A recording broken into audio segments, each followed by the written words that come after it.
you experiencing some problems with your Vivint system and can't get answers and want to just throw it all away? Well, I have a customer that had exactly the same experience this week. And I'm actually going to try to help you as a potential customer of Vivint. I like saying Vivint. So I'm going to shorten this. This is going to be a fast story. Customer comes into our shop today, political figure, and not today, I'm sorry, this week, and says, hey, look, I have a problem. I've had this company come in, put in a security system, and it won't work. Their senior technician came out, wouldn't work, couldn't get the system to function. We keep losing the door contacts. We keep losing connectivity. And he said, so they're supposed to be sending me out it was like a manager, like somebody who's supposed to come in and troubleshoot. They're going to come in and see if they can figure out the problem, but here's my system. So we talk about his building, get questions answered about his building. It's 6,000 square feet. It's a metal building, kind of a long metal building. And so I've been doing this almost 21 years now. 21 years, it'll be 21 years in June. And so I've had a few issues in the past, but there was something I didn't know about Vivint. There was something I did not know about their technology, and I don't know if they're all this way, but this system was this way. So he said, would you mind coming and taking a look? We only locally do we come walk through buildings. Most of our stuff is self-installation DIY, but we do a lot of commercial installations. Commercial installations, typically, we'll fly people out of town to go do, especially churches and those types of things. Like, we've got a lot of experience doing installations. So he's literally less than a mile, maybe a mile from our office. And so I went down there and I took my little devices to sniff Wi-Fi and to look at signals, but I didn't need them. Like, I did not need them. And I came in actually after the Vivint guy came back and said, I don't know what's wrong, I can't fix it. Like, I have no idea what's wrong with your system, I cannot fix it. Now, this is not the senior technician. This is like some kind of manager that came in and said, I don't know what's wrong, I can't fix it. So I have a couple of sniffing devices like Wi-Fi, Z-Wave. There's other things that I can go like see what's going on inside the building. So I brought my little box and my tools and I set it on the chair, and I looked at the building. I'm like, so this is a metal building. Like, I look at my phone. There's no Wi-Fi. There's no not much of a cellular signal. It's a tough building, right? Like, it's 6,000 square feet, which is not huge, but it's an elongated building. So you go back down one kind of a long hallway. There's a corridor that goes to left, right, and then it's long. And I said, hey, if you don't mind, just, I'll sit my stuff here. I'll begin checking it out. And I stayed there longer than I needed to because, the Vivint equipment was still in there. So the guy had not come back to pull it out. He said, I'm going to be back to pull it out. He was supposed to actually be there before I got there to pull it out. He didn't show up. We sent our guy back out to the installation. I guess this was last week. So this is Thursday of this week. So this was sometime. He was supposed to have been pulled out within that week. Vivint said, we're going to let you out of the contract because we can't make it work. Now, I hope they don't try to make this guy have the contract because he's got some political clout. Anyway, so we don't pull the system out, but I do pull the devices out of the sockets. I'm like, this is Z-Wave. The devices on the door, those are Z-Wave. Like, I pulled out like 4 Z-Wave repeaters, and I did not realize that Vivint's door contacts were all Z-Wave contacts. And maybe they have some RF technology, maybe they have, and this is where I'm going to try to help you out, because you're having a problem and you're losing signal. This is why. So I pulled the devices out and looked at them. There were like 4 Z-Wave repeaters in the building. This is a metal building. Z-Wave, I'm going to read this to you, okay? So this is like a Z-Wave forum.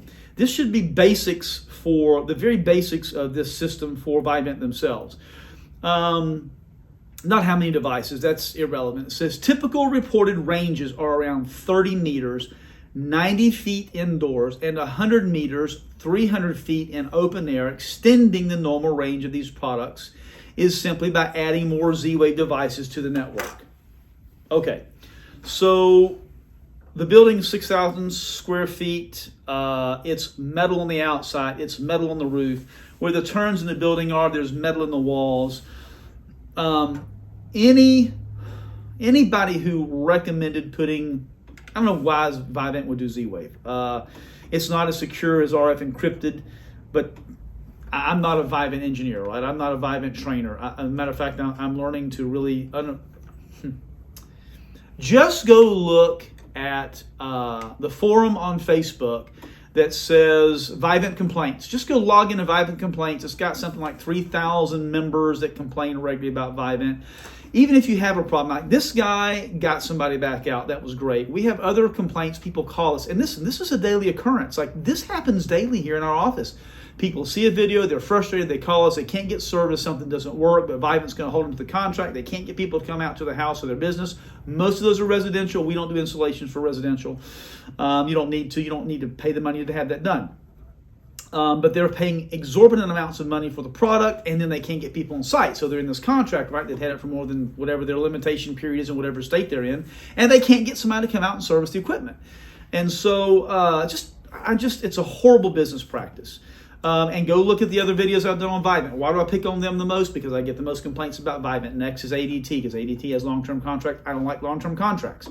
So yes, I'm wound up. But anyway, we got our technician to go out. We did the install. We did have a problem with the install.